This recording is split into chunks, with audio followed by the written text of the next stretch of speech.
Thank you very much for that. The word for world is forest.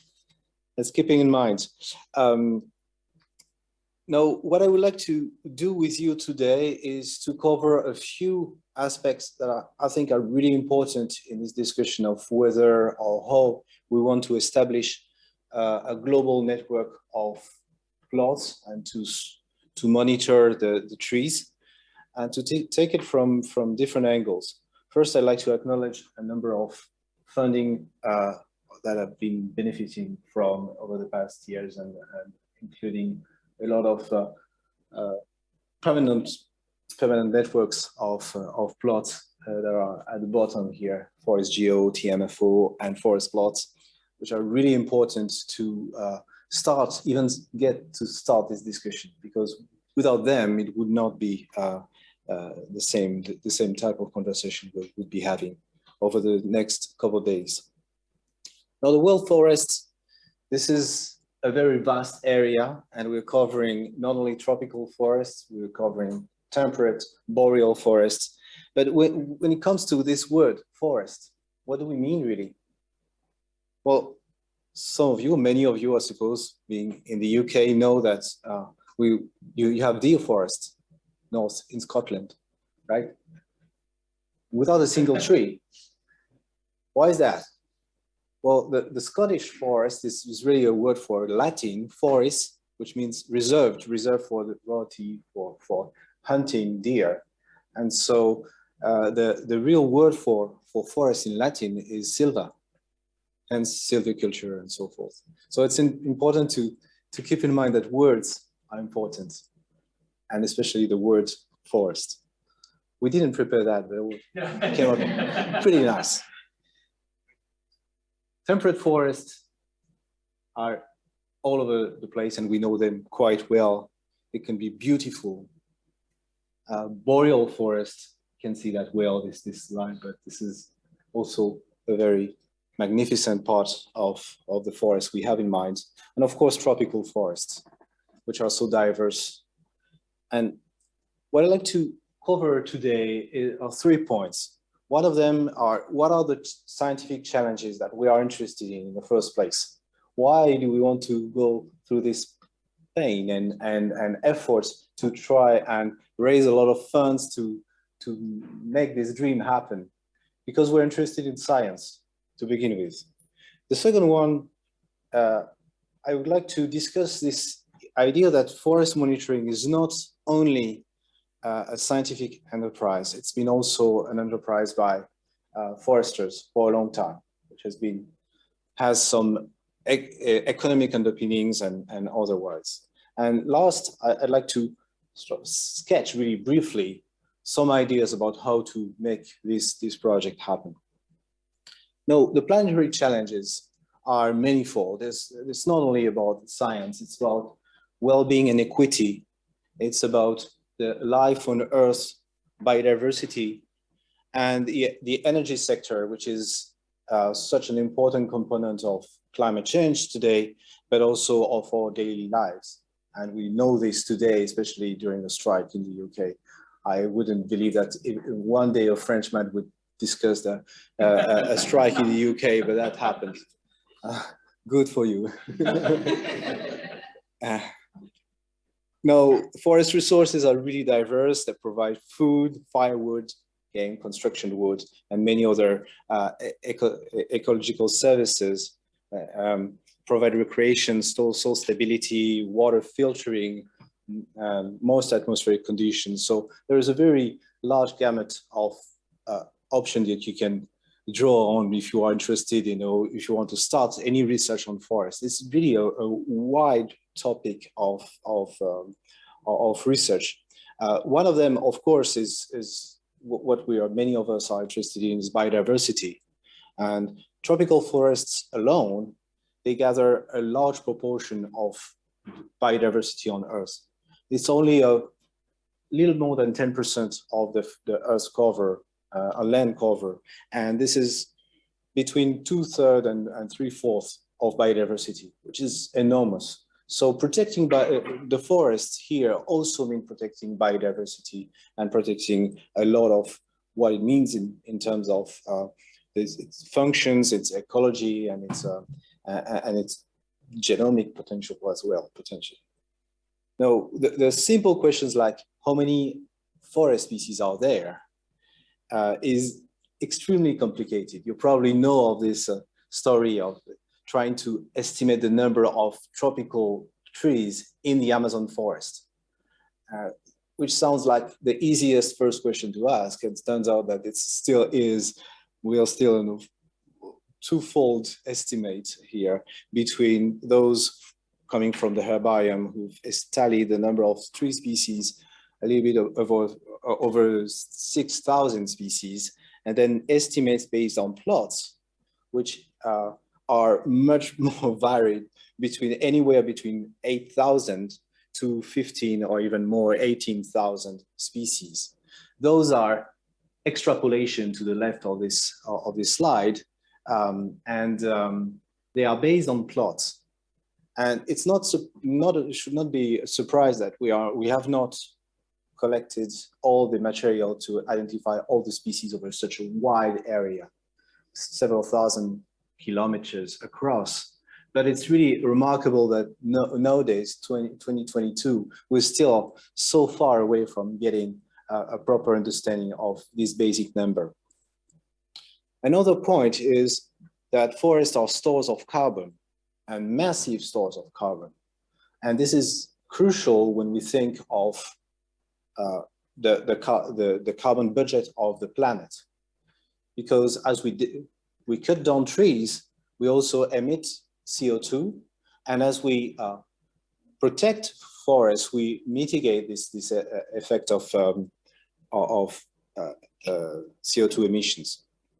So if the short story of this big problem can be put in terms of carbon balance between the emissions of the society due to the industrial activity of our economies and deforestation on the left hand, and on the right hand, what we measure, what we are able to measure.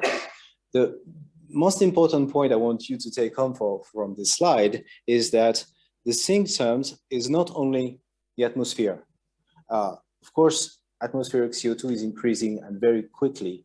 But if it were not for the forest and terrestrial ecosystems and for the oceans, it would grow twice as fast, which is incredible. And as you see here, forest and terrestrial ecosystems at large play a very large proportion, almost a third, to this carbon sink. So one question is where is it, this sink?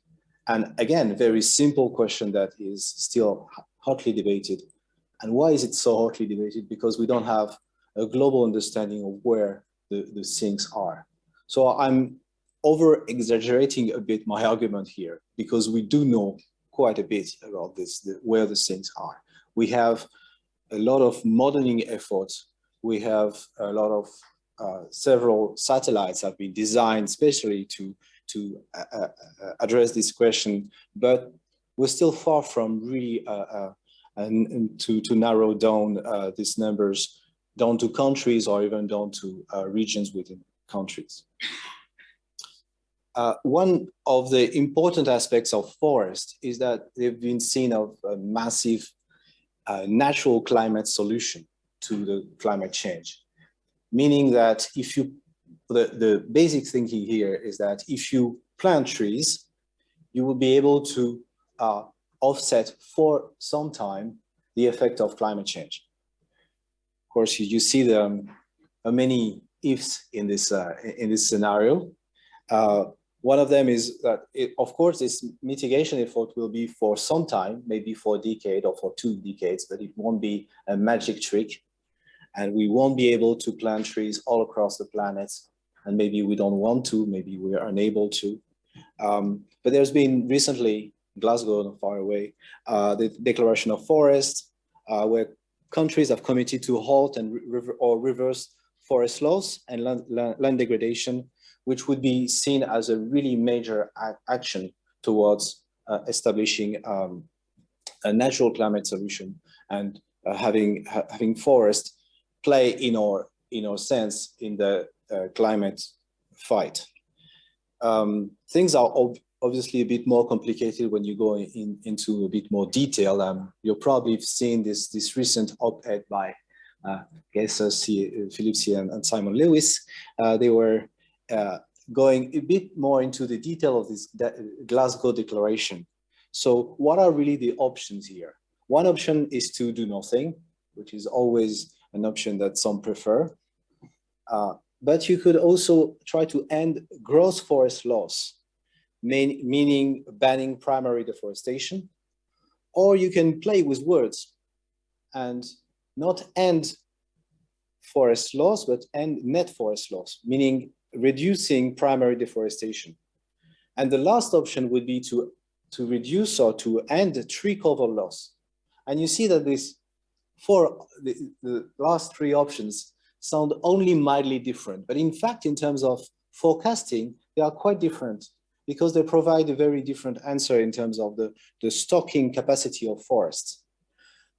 Obvious result of this simulations is that ending tree cover does not do such a good job at storing carbon, because if you can have a very low carbon forest cover, and you have not solved the problem, basically. Then ending gross forest loss, meaning banning primary deforestation, is the best option here.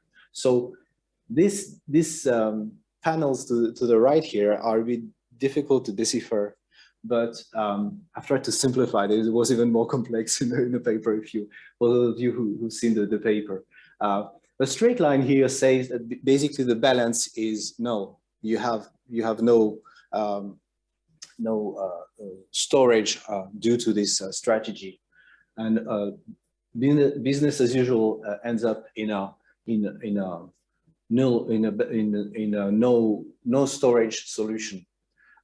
Ending gross forest loss ends up storing carbon in the forest, which is what we want. And ending net forest loss ends up also storing net forest loss, storing carbon in the forest, but much more slowly. And then ending tree cover loss ends up in a stalemate with no detectable effect. So one conclusion from this study and from other studies is that planting trees does increase forest cover, but does not always lead to efficient carbon storage. So this is also a cautionary note to all these challenges, like the bone challenge, which was to plant trees, as many trees as possible across the planet. This is probably good for many other ecosystem services, but probably not for the carbon service.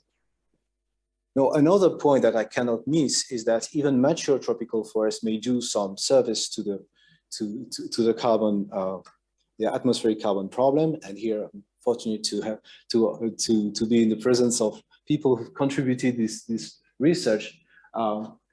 This paper that was published 7 years ago, with our more recent ones, was saying giving two important lessons. One of them is that tropical forests are a carbon sink, even mature tropical forests. And there are several scenarios for this result. The second is that this carbon sink is declining through time, suggesting that there is something going on in addition to this carbon sink. And looking more carefully at the data, discover that mortality is increasing through time over decades, quite slowly but detectably, which is the bottom panel here in this figure. And that means that even though mature tropical forests are really playing an important role for the carbon problem, for mitigating climate change, basically, it's not doing a perfect job because mortality seems to be increasing in tropical forest ecosystems. So it means we have a good news, but also part of a bad news here, because of course mortality may balance now and quite quickly within the next decade the positive effects of productivity. Now, this is kind of confirmed by other studies, and those studies are looking at mortality rates for cohorts of trees over time with different conditions. And one of the interesting thing about this this paperwork came out a few weeks, maybe a couple of months ago.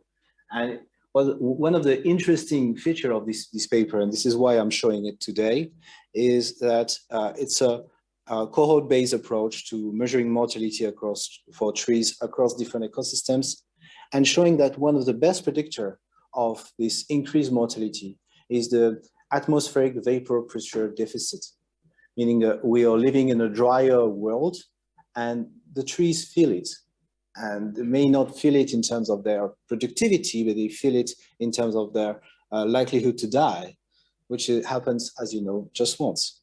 So it's very difficult to detect as a process. But tallying many trees and many inventories, then we can start to see a pattern emerging from the noise of these large data sets. So next question is, how do we know all these results have been showing? Well, because we're based on some pre-existing knowledge that have been accumulated patiently by scientists over the past decades, other scientists being leaders in trying to accumulate all these data and making sense of them and curating them, which is a very difficult task. Typically, those are tree inventories of 1 hectare in area, 100 by 100 meters, meaning in a normal regular forest, 500 trees, which is already quite a lot of trees to measure, especially if you do this several times. All stems above 10 centimeters in diameter are measured.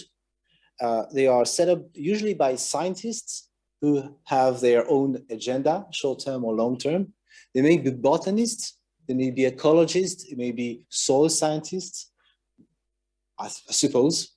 You know, they have their own thing going on, but usually they set it up and they forget about it. But sometimes they go back and they remeasure. And the real advantage of some of these plots are they are permanent. Trees are tagged, and so they are attached to a name, usually a code, a very unpoetic code. Historically, there's been no coordination whatsoever, but we've seen that there is some form of coordination at a global scale for some questions anyway. So this is the good news here. This is what one of these inventories look like. You can see the tags on the trees, and you can see the mark, the painting mark, where you can have, when you remeasure the tree, you make sure that you measure the tree exactly the same place. And yeah, it's a lot of work, obviously, but it's just a lot of fun too. So my first take-home message is that astonishing scientific discovery can be made based on permanent forest plots. Now, the second part of my talk is, why is it that there is no alignment for the entire community to go this way and follow the scientists? Well, there is another part of the story, which is forest monitoring is not been always conducted by scientists, or not by the same interests. Let's put it this way. In pre-industrial Europe, forest management was carried out by villages, basically, because they had a really strong incentive to maintain their forest and to maintain their fuel. The only fuel available was wood. So there was a big deal. And for a long part of the history of humans, forests have been associated to energy. That was the only source of energy. Now, over the Middle Ages and all the way during the Industrial Revolution, and the central powers set themselves the priority of controlling the forest and forest resources. And many of our states, including mine and yours, have been based on forests as a power, a central power, because this was the energy, the central energy. It goes back as far as 1349 in France, where the French King Philip VI gave forestry a mission of protection, so that this forest may be perpetually maintained in good condition. So if you go to a French class,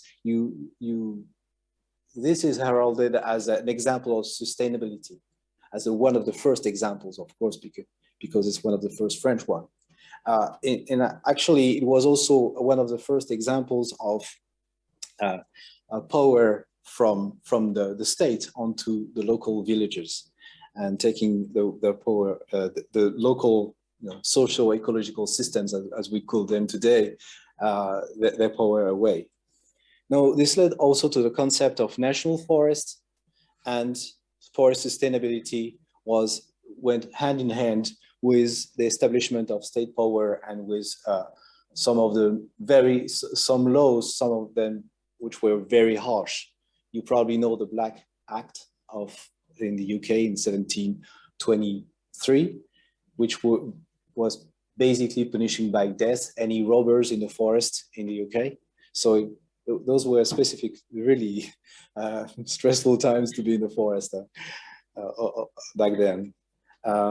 And at the same time, also silviculture and sustainable plantation took place, becoming a major scientific focus and also a major economic focus. So forest became an income like any other income. I'm giving the example for those of you who like Bordeaux wine.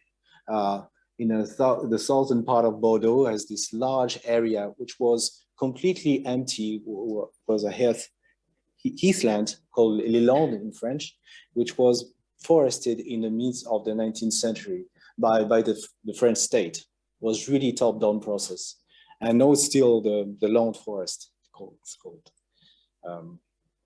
Now, this also led to the apparition of, or the creation of national forest inventories. When you have this resource that is owned in part by the state, then you have to establish methods of monitoring forest resources, and systematic forest surveys were implemented almost exactly 100 years ago by large countries, like large forest countries like Finland, Sweden, Norway, USA, and Canada, and other European countries to come soon thereafter, like Germany and France. So this enabled the states to establish how much resources there were out there.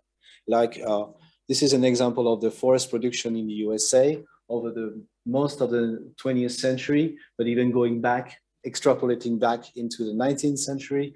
And you see that there was a fairly precise estimate of how much plywood, logs, and others could be extracted out of the forest. And all of this information is hugely detailed and feeds the economic sector quite well.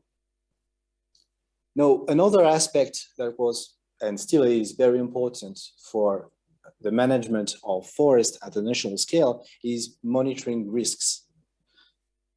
You probably know the stories of the creation of the forest department in the USA. This was in part due to large fires, which was, so I'm watching the American of the audience who knows the story much better than I. Gifford Pinchot was the creator of the forest department, and one of the incentives, one of the pitches for creating a forest department was the massive fire with called the big blow up in 1910, which wiped away over 1 million hectares of forest. Now, risk fire is still a thing today, so very careful numbers are being tallied here. And this is the number of the area burnt in the US since 1992. This is based on very detailed work by the Forest Department, the Forest Service in the US. Now, I also wanted to show this data because they are quite interesting if you go back in time. This has been a classic example of climato-scepticism, where this data have been, this panel to the left here has been heavily publicized, so showing, look, the lot of this, lot of the fires there were many more fires back in the past, especially before the 50s. And so what happens today is that the fire problem is pretty much gone. So what is the big deal about the recent fires in the US? Well, but going carefully to the data, colleagues from the Forest Service published quite recently, actually, a reanalysis of this data from the Forest Service. And what happens is actually that before 1950, the data what was classified as wildfires was actually controlled fire. And so a large proportion of these fires were actually not wild at all. And the reason why they know this is because the vast majority of this bump to the left is coming from the southeast of the southeastern states of the US, Mississippi, Florida, and Georgia, where this practice is well known and well documented for the first half of the 20th century. So this is an example showing that even this fantastic resources of national resources of forest data are really sometimes difficult to decipher and interpret. Now, another thing came into play. It's forest monitoring using remote sensing. I'm showing the most evident example here, which is Landsat. The Landsat series was launched in the early 70s, but really became helpful in the mid 80s. So we already have almost 4 decades of data. And this is completely a game changer because it's wall-to-wall, 30-meter resolution coverage of all the types of ecosystems, including forest. And of course, if we have this data, I agree that remote sensing data alone are of no value. But if you can validate this data well, then you can create maps and change the view of just tallies from at a county level to information that is detailed. Another information that I'm throwing in, is the LiDAR information. So airborne LiDAR is a very nifty discovery. It's a technical novelty. But what it does basically is to scan above the forest and to send millions and millions of laser beams through the forest, detect the top of the forest, the bottom of the forest, the ground basically, and they are able to then detect the elevation of the ground and the elevation of the canopy for the first time at metric or submetric resolution. I can't help but show the example of my favorite field station, the Nourag field station in French Guiana, and I strongly encourage you to visit. Let me know if you're interested, but I'll try to facilitate this. It's a fantastic place with a small granitic outcrop in Inselberg, where you can oversee pristine tropical forest. It's a lot of fun to be there. Anyway, bringing all these pieces together leads to this concept of a national forest monitoring system, which brings not only the national forest inventory, but also remote sensing data. And last but not least, computing facilities and models.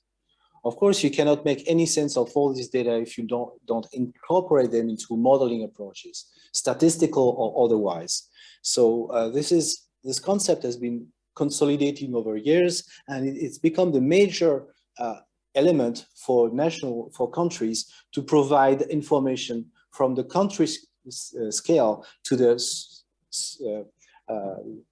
super country scale, which would be the FAO or international initiatives like that. So we already have this, or why is that so difficult to move from the scale of the national forest monitoring system to a global forest monitoring system? So could be a reason, could be a pure nationalistic problem. And again, I'm standing in front of you as a Frenchman, and I can fully appreciate the magnitude of challenges of collaborating across countries. But there may be also a different challenge, which may be just an upscaling challenge. It's much more difficult to do things at a global scale than at a national scale. Before I go there, I would like to make a quick mention of this, the fact that I've been talking about national forest inventories just in the temperate zone, because this is where they were implemented first.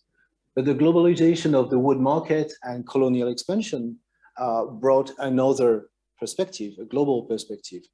A major incentive for colonialism was to use resources of the colonized countries, and a lot of this had to do with wood, actually. So if you look at a very early map of the world, I don't know if you know the Cantino map, which is dated 1500.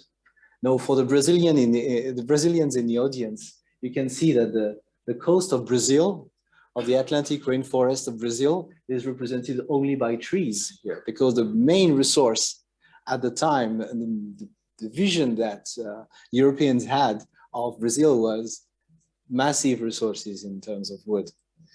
This is just a wonderful map if you go also eastwards, if you look at India and other places. And so it's really a world view that obviously has changed, but other worldviews are just as interesting later on, representing the tropical rainforest like that, which would be very interesting if such a rainforest ever existed in terms of the carbon storage capacity. It would be a feat. Anyway, no, there's been a lot of temperate and tropical forestry, and we owe to Skilton and colleagues to have collated a lot of data to show how much of this the industrial wood production has been contributed by the tropical side and the temperate side, and also how much fuel wood production has been contributed. And you see that trends have been changing, but the most important feature is that over the course of the past 70 years, the production in the temperate world has been pretty much stable and controlled by the economic hiccups. But in the tropics, it's always increased, and significantly so since the 50s. And we know this clearly because there's been a lot of deforestation. Now, there's been some effort to develop national forest inventories outside of the temperate world, and I'd like to cover this in a couple of slides. There are challenges, of course, because there's much more today natural forest and natural forest dynamics, and it's difficult to monitor that. Degradation is much more difficult to monitor than deforestation, and there's been a lot of cryptic destruction of the forest below canopy, so it's not, Landsat can't see that, so it's a problem. LiDAR can, but you can't fly a LiDAR over the entire Amazon, or maybe some would like to, but it's not so easy, money-wise. There are challenges in implementing NFI over large areas, and also capacity building in some countries remains a challenge. And even more, I think, the long-term outlook. Will you be able to maintain this NFI over the next 5-year cycle, which is not a given. Colleagues, Martin Herold and others formerly from Wageningen in the Netherlands, who moved to Potsdam, have looked at all the reports of the forest resource assessments from the different countries, from all the countries. They've been through a lot of literature, and they've asked the question of what was the quality of NFIs across the different resource assessments from 2000, 2005, 2010, 2015, and the most recent one, 2020. And so I've selected some of this data here for this talk. There are if you select the 65 countries that make up 95% of the forest cover, which is, I've ignored Andorra and I've ignored the state of Monaco, because I think they are aligned in this data set, but are not so significant. If you just take the 65 countries, 25 of them are extratropical, temperate or boreal, and 40 are tropical. And in 2020, 17 of the 25 extratropical countries represent the top tier NFI data, the best quality data. Of course, Finland, Sweden, and other countries like that are in top tier, but many others, 17 in total, are in this group. And only 6 of them are in the top tier in the tropical world, including Congo, Colombia, Indonesia, Vietnam, India, and Mexico. So not a lot. If you include the next level, next tier, then the number increases. And this is my graph here. If you take tier 1 and tier 2 data, you see a massive increase in the tropical world, because there's been a massive also incentive for countries to improve in terms of the national forest inventories. Brazil is in now, so it's part of this So the quality of data is ramping up in the tropical world, but it's still, it's quite recent. So it's difficult to see the long-term gain. And there are still problems of reporting. And this paper from the Washington Post came out just at the time of the Glasgow conference, I think. And it looked carefully at the data, the reported data by countries, and the data that were the most likely according to the scientists. And they found a massive discrepancy between the reported data and the actual data. So you see that there is something different going on here. There is a game that the countries are playing against the supranational entities like FAO or like the United Nations. It pays off to over-report, obviously, in other cases to under-report. So this is another major problem if you want to do science with this type of data. My second take-home message is that national forest inventories are essential for policy and for reporting. However, their priorities differ across country, and I should say they may not be optimal for many scientific questions. In the current state, they may become, it could become a higher priority for those that set up national forest inventories to become compliant with scientific objectives. But it's not always the case. That's my point. I don't want to be too polite or too political when speaking here, but I think we should acknowledge that the objective of setting up national forest inventories is not just a carbon problem, it's also a resource problem. And so, of course, you have to mitigate these different priorities. Now, my last point is, what do we do now towards a global forest monitoring system? Well, basically, we should set up the same priorities at the national scale level, but we should seek new generation Earth observation monitoring systems and have a global system of monitoring for forests and have systems, computational frameworks or models or dynamic vegetation models that would be optimized to both data and to ingest this data. This would be the perfect framework. I would argue also that looking just at the trees one by one is just part of the problem. Very interesting one, but we need to be more ambitious than that. Now, we have plenty of opportunities on the top part of this panel. We have a talk tomorrow given by Lauren Duncanson, and she'll be explaining much better than I the GEDI initiative, the GEDI instrument, which is on board the International Space Station and is providing amazing data, completely novel data on the height of forest globally. I am picking up again my favorite spot in the world, the Amazon. This color scheme reports the canopy height, or a metric related to canopy height provided by GEDI. You see how many points here? You can barely see the points. It's such a dense network of points that it's really orders of magnitude better than what we had before. Plus, it's freely available, and new data are being provided on a regular basis. Now we have other options here that are emerging, like a radar instrument that will be launched next year, God will. And it's a P-band radar. It's a completely novel technology. It will provide an active radar shooting through the sky and looking at the forest, and what will be backscattered from the forest will be proportional, we hope, to the amount of biomass in those forests. This is a really direct, much more direct way of measuring biomass than GEDI, and it's also a wall-to-wall, a continuous coverage of all types of forests. It's not a sampling strategy, so it's also a very important difference. No, it's super challenging. No one has ever launched a satellite with at this wavelength. It requires a completely different design of a satellite. And so we're crossing fingers here, but if it works, it will be fantastic.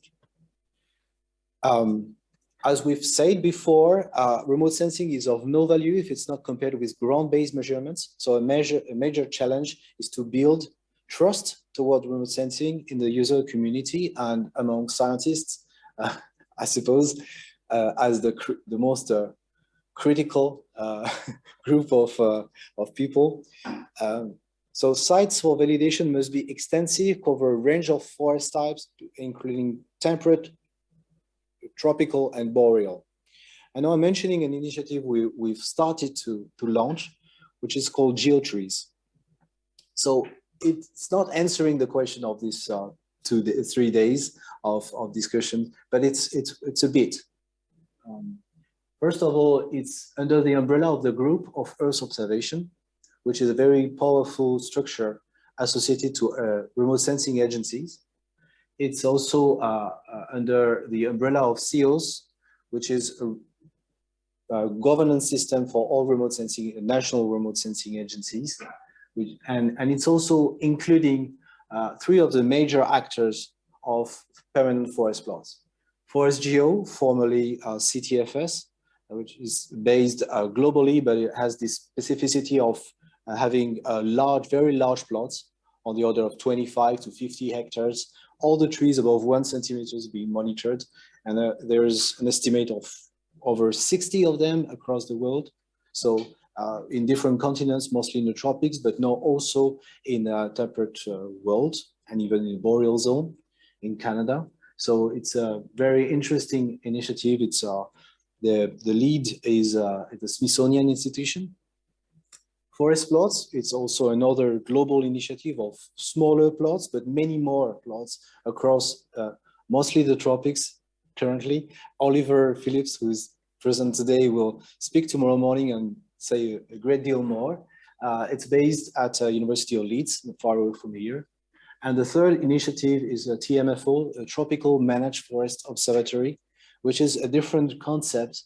The idea is to monitor forests after they've been managed and see how fast they are recovering. So obviously we're looking at less sites, but they are really interesting to see the post-disturbance recovery dynamics. The concept we have here is to combine the best of all the worlds, to have a permanent site where plots are available, typically 1 hectare plots, on the order of 10 1 hectare plots, but also airborne LiDAR coverage over this area and ancillary data like meteorological data, soil moisture, and so forth. So there is a potential for real research stations and also the capacity for hosting scientists in the long run. We're not talking about sites chosen randomly on a map. We're talking about sites that have already proven the capacity to host scientists and to host projects over at least a decade, and to have a lot of what we are asking for. We've already found a list of potential sites like this one, over 100 of them across the world. So it's possible to find them. There are not so many, but it's possible to find them. The building bricks, as I was saying, is 10 permanent forest plots established to the higher forest monitoring standards, at least 1,000 hectares of airborne LiDAR scanning. The capacity for terrestrial LiDAR scanning is also, I haven't talked at all about terrestrial LiDAR scanning, but it's really fun technology. Now it's on board drones, so you can fly your drone with the LiDAR on it and do all sorts of cool stuff with this. It's not solving all the problems, but maybe it will in the future, who knows. The capacity to remeasure plots and all the ancillary data. So this is the package. And we want to do this not at one site, but at many sites, possibly. The issue here is representativeness. How many sites do we want to select to be as representative and to be the best value for money at global scale? We find, based on calculations, that about 100 such sites would be sufficient. It's a lot, though. So we need to ramp up in terms of capacity and in terms of funding. But because we already have partners locally, and because we know what to do, because the recent census cycle is already occurring, then we know where to help best in a short run. And it's very different from starting things from scratch. So I would plead in favor of helping existing sites rather than starting a new project. And I will wrap up by citing some of the benefits of a global forest monitoring system. The greatest value for the remote sensing investment will be gained if products are trusted and used. We need to leverage existing investments, both by agencies and missions, conducting calibration validation, and by the forest science community. So we don't start from scratch. I think it's a really crucial point for the next couple of days. We develop a framework that will lasting contribution to the advancement of the field, independent of grant cycles, mission lifetimes, or mission lifetimes really for the remote sensing agencies, and shifting agency priorities, and enable open forest reference data. Not mentioned here, but very much in our mind, is that this system has to work equitably across scientists, not only to the favor of scientists of the global north. And so embedded into this system has to, we have to think about this, how equity needs to be implemented. With this, I will conclude with my starting point. A global observatory is needed to understand how global change is transforming our forest. And I'll thank you very much.